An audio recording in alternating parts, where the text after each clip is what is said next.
Good evening. A 26-year-old man has been injured in a paramilitary-style attack in North Belfast. He was shot in the hand and leg at the rear of Tyne Close in Monkstown by two masked men. A man is being questioned about the murder of taxi driver Trevor Kell in Belfast last week. He was detained in the north of the city where Mr Kell, a 35-year-old Protestant, was gunned down late last Tuesday night.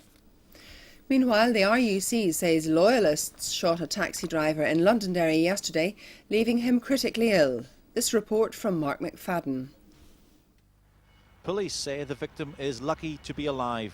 As many as 7 shots were fired at him when he drove into a cul-de-sac in the strongly loyalist Lincoln Courts estate. He had been called there around 4 a.m. to pick up a fare. His attackers fired at him, shooting him once in the upper body. Some shots also hit a nearby house.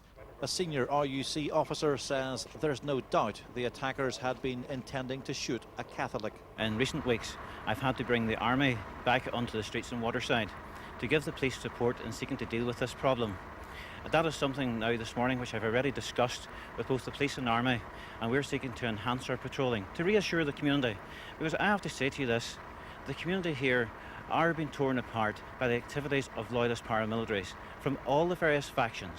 And this is something which concerns me greatly. And I know there's been various statements made in the press recently, and I would appeal for calm within this community. While the RUC say this attack was clearly sectarian, establishing exactly which faction was responsible is still the matter of an RUC investigation. The Ulster Democratic Party, meanwhile, agree that loyalists were responsible, but they are making it clear that the attack was not sanctioned by the UDA. The scene of the shooting shows clearly how the taxi driver made frantic attempts to escape the hail of bullets, reversing his car at high speed onto the pavement, striking a garden fence before colliding with a metal railing. The victim, who's a Protestant man in his early 40s, is married with 5 children and comes from the New Buildings area. Superintendent Ian Hamill spoke with the man's wife as she visited her husband in intensive care. His wife has asked me to say that she wants no bother as a result of this incident, and she wants no family to experience the pain that they're currently going through. This is totally illegal, immoral and unjustifiable. Nothing can justify it. Now, I don't think saying that will cut any ice whatsoever with the people that carried out last night's attack. And I mean, what are we looking at here? Going back to the dark days of the 70s and 80s for the tit-tat killings. I mean, it's just scary, and the vast majority of the people of Northern Ireland and this island as a whole do not want it. The victim of yesterday's attack, meanwhile, remains in Altnagelvin Hospital, where his condition, although serious, has now stabilised. Mark McFadden for UTV Live in Derry. The man who died in a house fire in County Down today was 75-year-old Thomas Poole. His body was found in a house at Martinpool Road in the Dunbeg area outside Ballynahinch. Mr Poole was a former DUP councillor on Down District Council. Police and Customs have seized cigarettes and tobacco worth £32,000 in County Down. The discovery was made at a house at Killaney between Banbridge and Dromara. There were no arrests. Sinn Féin's Gerry Adams says he's pessimistic about the prospect of progress despite the impending visit of President Clinton. But the trip has sparked a flurry of activity, and Ivan Little has been watching preparations.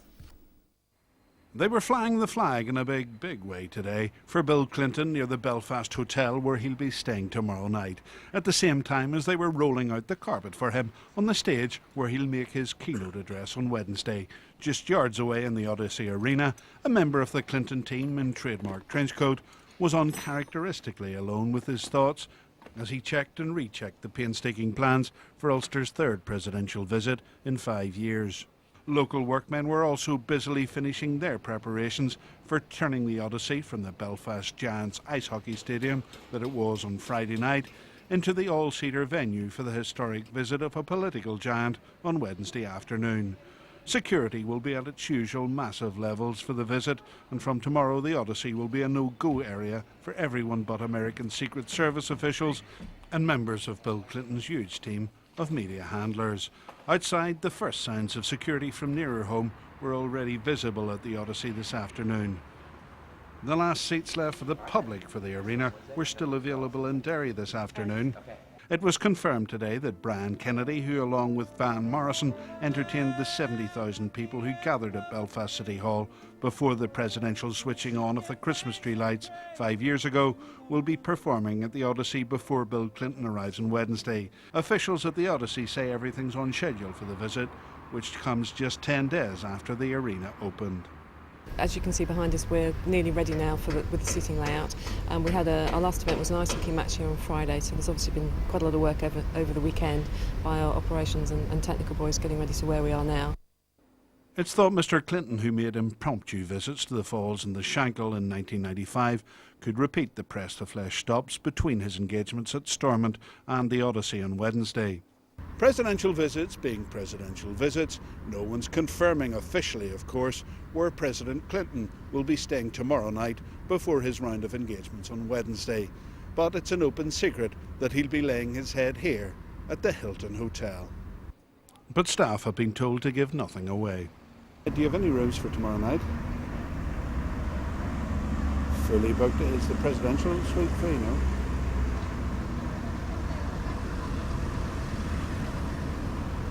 Okay.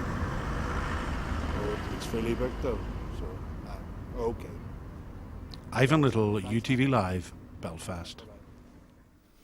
And that's all for the moment. The next bulletin from UTV Live is at 5 to 11 in the morning. The weather forecast is coming up next.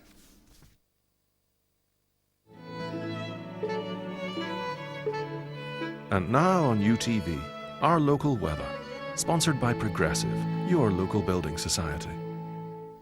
Clear spells will allow temperatures to fall to just 5 Celsius tonight, but more showers will come along during the early hours and temperatures will creep up again. There'll be a freshening southerly wind. The overnight showers will soon clear and tomorrow morning will be mostly dry and bright, but wet and windy weather will spread from the south during the afternoon and evening with gales in places.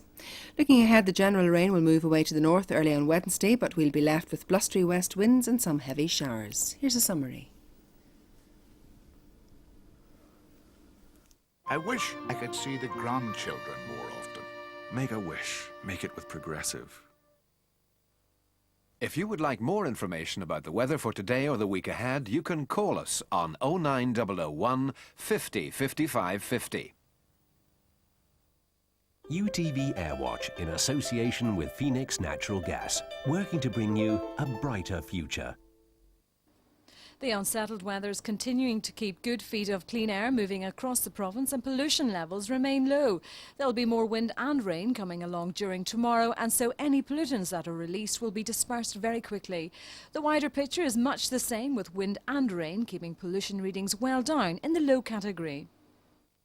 Working to bring you a brighter future.